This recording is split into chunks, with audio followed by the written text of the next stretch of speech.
আসসালামু আলাইকুম বন্ধুরা, আশা করি আপনারা সকলেই ভালো আছেন। আর আপনারা দেখছেন ইসলামিক গল্পের আসর। সেলজুক রাজকন্যা খাদিজা আরসালান খাতুন ছিলেন একজন অতি দানশীল নারী। আল্লাহ তার মাধ্যমে বহু কল্যাণমূলক কাজ করিয়েছেন। তিনি বাগদাদ ও মধ্য এশিয়ার বিভিন্ন অঞ্চলে একাধিক মাদ্রাসা, মসজিদ, খানকা ও হাসপাতাল প্রতিষ্ঠা করেছেন। তিনি সারা বছর মানুষকে সাহায্য সহযোগিতা করতেন। মাহে রমজানে তার দানের পরিমাণ বহুগুণে বৃদ্ধি পেত। তার পুরো নাম খাদিজা বিনতে দাউদ বিন মিকাইল বিন সেলজুক। তিনি আরসালান খাতুন নামেই অধিক পরিচিত। তিনি ছিলেন সেলজুক সালতানাতের অন্যতম প্রতিষ্ঠাতা জুগরি বেগের কন্যা এবং সুলতান উলুপ আরসালানের বোন, সুলতান মালিক শাহের ফুপি। সেলজুক রাজবংশে তার অনন্য মর্যাদা ও প্রভাব ছিল। 1056 খ্রিস্টাব্দে আব্বাসীয় খলিফা কাইম বিন আমরিল্লাহর সঙ্গে তার বিয়ে হয়। তার বিয়ের মোহর ছিল 1,00,000 দিনার। এই বিয়ের মাধ্যমে উভয় রাজবংশের মধ্যে আত্মীয়তার সম্পর্ক স্থাপিত হয়। সে সময় দুর্বল আব্বাসীয় খেলাফতের অবস্থা ছিল নিভু নিভু। তাই এই বিয়ের মাধ্যমে আব্বাসীয় খলিফা মূলত সেলজুকদের সহযোগিতা কামনা করেছিলেন। সেটা বাস্তবেও রূপ নিয়েছিল। 450 হিজরিতে ফাতেমিরা বাগদাদ দখল করে নেয় এবং খলিফা কাইম বিন আমরিল্লাহকে নির্বাসনে পাঠায়।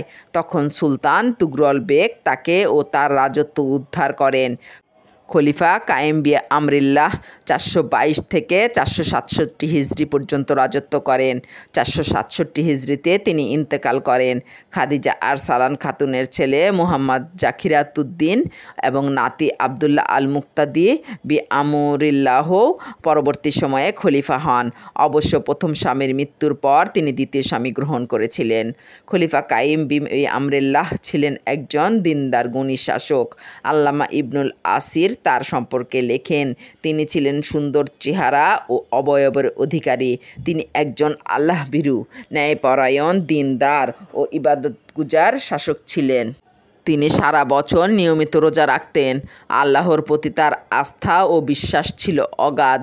তিনি অধিক পরিমাণ দান করতেন। তিনি শিল্প সংস্কৃতির পৃষ্ঠপোষক ছিলেন। সুন্দর হস্তলিপির অধিকারী ছিলেন। তার কাছে যেয়ে কেউ খালি হাতে ফিরে যায়নি। 451 হিজরিতে ক্ষমতা ফিরে পাওয়ার পর তিনি কখনো রাতে ঘুমাননি। সারা রাত তিনি নামাজ ও সিজদায় কাটাতেন। ঐতিহাসিকরা লেখেন, খাদিজা আরসালান খাতুন স্বামীর এসব গুণ নিজের ভেতরে ধারণ করেছিলেন। স্বামীর উৎসাহ ও সহযোগিতায় তার জনকল্যাণমূলক কাজের পরিধি বিস্তৃত হয়েছিল। খাদিজা আরসালান খাতুন বহু জনকল্যাণমূলক কাজ করেছিলেন।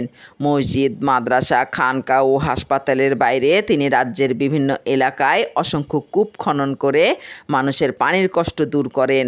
আধুনিক ইরানের ইয়াজদ অঞ্চলের দ্বারায় এখনও তার প্রতিষ্ঠিত একটি মসজিদ ও মিনার টিকে আছে।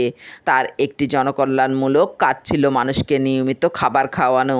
তিনি প্রতিদিন নিয়ম করে আলেম, ওলামা ও জ্ঞানীদের আমন্ত্রণ করে খাওয়াতেন।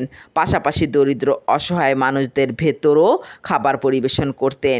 বিশেষত রমজানে খাদিজা আরসালানের দানশীলতা বহুগুণে বৃদ্ধি পেত। তিনি রমজান মাসে প্রতিদিন অসংখ্য মানুষকে ইফতার করাতেন। আলেমদের সম্মানে বিশেষ মেহমানদারির আয়োজন করতেন। অসহায় ও দুস্থ মানুষকে 2 হাতে দান করতেন। ঈদুল ফিতরের দিনে তিনি শহরের রাস্তায় রাস্তায় ঘুরে মানুষকে নগদ অর্থ, খাবার ও পোশাক বিতরণ করতেন।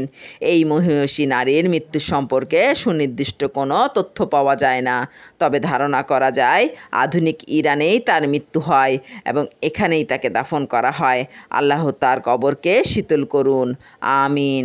তথ্যসূত্র আল বিদায়া ওয়ান নিহায়া।